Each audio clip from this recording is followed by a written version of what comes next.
ভালো হয়। দোয়া আছে ভাই, শুধু মাথা ব্যথা নয়, শরীরের যে কোনো অঙ্গে ব্যথা হলে সেই ব্যথা দূরের জন্য অব্যর্থ এবং পরীক্ষিত একটা দোয়া আছে। সেই দোয়াটা হলো আউযু বিইজ্জাতিল্লাহি ওয়া কুদরাতি মিন শাররি মা আজিদু ওয়া উহাযির। 7 বার পড়বেন।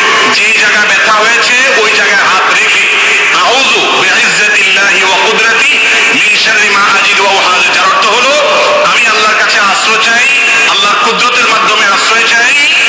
কিসের থেকে?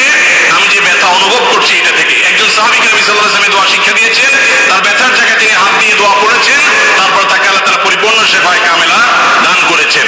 এই জন্য আল্লাহর প্রতি সে বিশ্বাস রেখে, আল্লাহ তাআলা হাদিসে কুদসিতে বলেছেন